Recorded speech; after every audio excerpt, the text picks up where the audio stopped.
സല്ലല്ലാഹു അലാ മുഹമ്മദ് സല്ലല്ലാഹു അലൈഹി വസല്ലം സല്ലല്ലാഹു അലാ മുഹമ്മദ് സല്ലല്ലാഹു അലൈഹി വസല്ലം.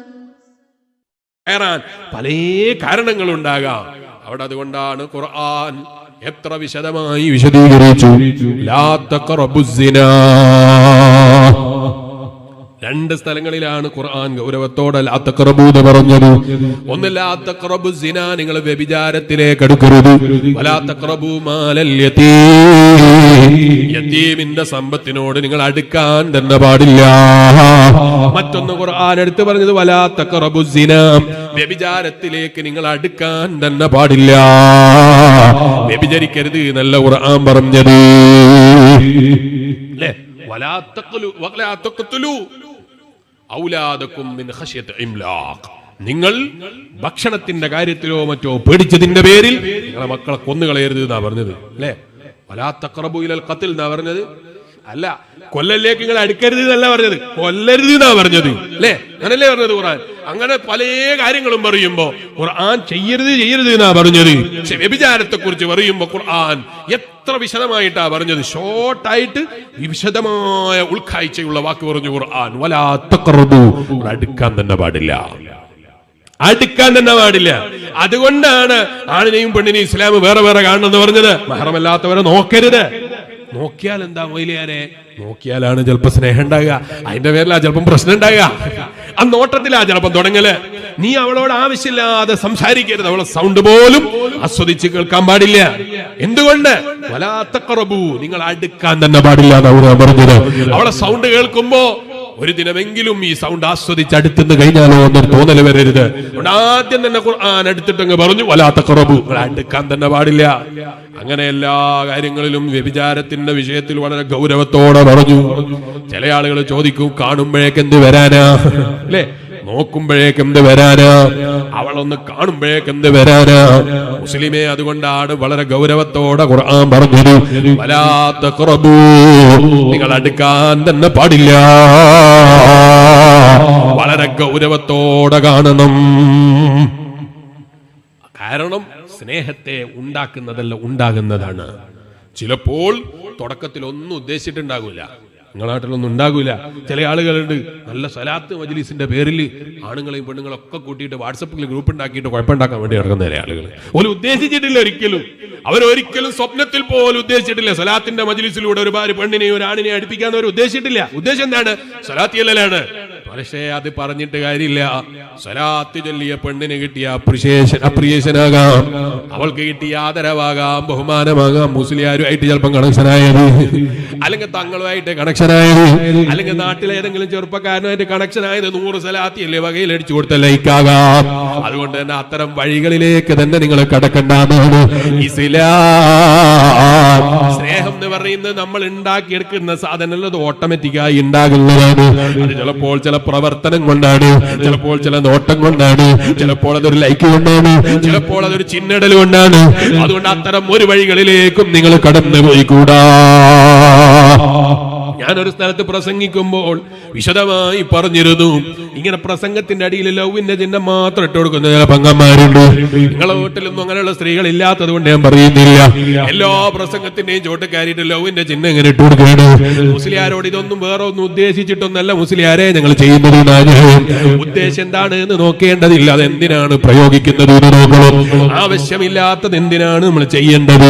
മുസ്ലിയാരെ വയൽ പറയുന്നുണ്ടെങ്കിൽ വയൽ കേട്ട് പോയാൽ പോലും എന്തിനാ അന്യപുരുഷനായ മുസ്ലിയാർക്ക് ലവിന്റെ ചിഹ്നം ഇട്ട് കൊടുക്കേണ്ട ആവശ്യം? അതുപോലുള്ള മജ്ലിസുകളിൽ കയറിയിട്ട് മുസ്ലിയാരോട് പ്രത്യേകം പേഴ്സണലായിട്ടും അല്ലാതെയും ഇത്തരം മെസ്സേജ് അയച്ചു കൊടുക്കുന്ന പെങ്ങന്മാരെ, എന്റെ പെങ്ങന്മാരെ, നമ്മൾ അതപ്പതിച്ചു പോയിക്കൂടാ.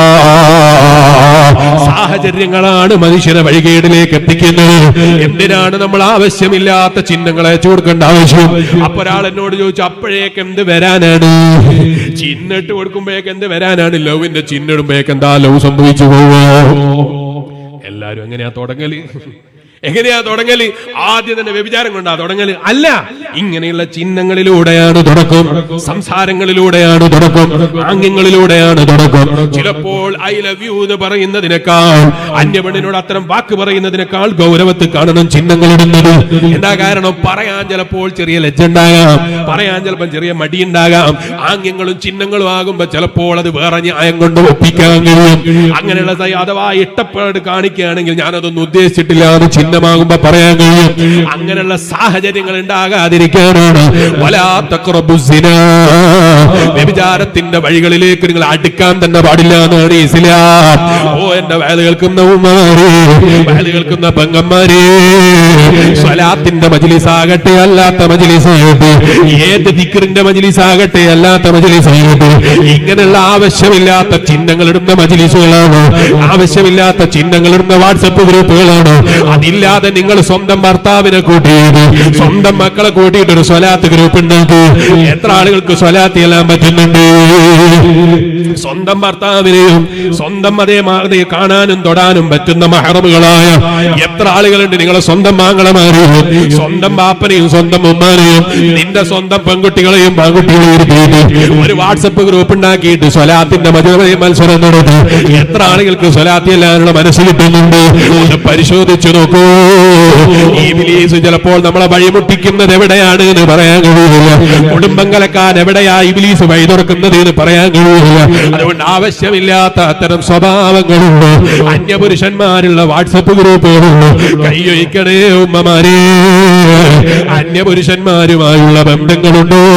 കൈയൊഴിക്കണേ ബാപ്പമാരെ. അത് ഗ്രൂപ്പിലാകുമ്പോ ജായിസാണ്, ഗ്രൂപ്പിലാകുമ്പോ അതൊരു രസാണ്. നാട്ടുകാര് മുഴുവനും ഞാൻ ചൊല്ലിയോ സ്വലാത്ത് അറിയുമ്പോ ഒരു രസാണ്. നാട്ടുകാരെ അറിയിക്കാനാണോ സ്വലാത്ത് ചൊല്ലിയത്? എന്തേ സ്വന്തം മക്കളുള്ള ഗ്രൂപ്പിൽ എന്തേ സ്വലാത്ത് ചെല്ലാൻ തോന്നാത്തത്? സ്വന്തം ഭർത്താവിനോട് എന്തേ സ്വലാത്തിന്റെ എണ്ണം പറഞ്ഞിട്ട് അതേ സന്തോഷിക്കാൻ കഴിയാത്തത്? എന്തേ സ്വന്തം ഭർത്താവിനോട് സ്വലാത്തിന്റെ എണ്ണം അധികരിപ്പിക്കാൻ, ഭർത്താവിനെ പ്രോത്സാഹിപ്പിക്കാൻ എന്താ തോന്നാത്തത്? അതാ ഞാൻ പറഞ്ഞ ഏതെങ്കിലും ഇബ്ലീസ് തുറക്കുന്ന വഴികളിലേക്ക് നമ്മൾ കടന്നു പോയിക്കൂടാ. ചിലപ്പോൾ സ്വലാത്തിന്റെ മജ്ലിസ് ഉസ്താദുമാരോ അല്ലെങ്കിൽ അങ്ങനെ ചിന്തിക്കുന്ന സ്വലാത്ത് ചൊല്ലിപ്പിക്കണമെന്ന് ചിന്തിക്കുന്നവരോ ചിലപ്പോ തുടങ്ങിയത് നല്ല നീയത്തിലാകാം, നല്ല നീയത്ത് മാത്രമാകാം. ഇബ്ലീസ് ചിലപ്പോൾ വഴികേടിലേക്ക് കൊണ്ടുപോകാൻ ഇത് കാരണമാകുമോ എന്നതിനെ കുറിച്ച് ബോധമുള്ളവരാകണേ. അതിനാണ് ഖുർആൻ അത്ര ഗൗരവത്തോടെ പറഞ്ഞത് വലാ തഖറബു, നിങ്ങൾ അടുക്കാൻ തന്നെ പാടില്ല. നിങ്ങൾ വ്യഭിചരിക്കാൻ പാടില്ല എന്നല്ല പറഞ്ഞത്, വ്യഭിചാരത്തിന്റെ വഴികളിലേക്ക് കടക്കാൻ പാടില്ല എന്നല്ല പറഞ്ഞത്. വലാ തഖറബു, നിങ്ങൾ അടുക്കാൻ തന്നെ പാടില്ലാത്തതാണ്. അങ്ങനെയുള്ള സ്വഭാവം നമ്മൾ കൈയൊഴിക്കണം. വല്ലാത്തൊരു കാലഘട്ടത്തിലാണ് നമ്മൾ ജീവിക്കുന്നത്.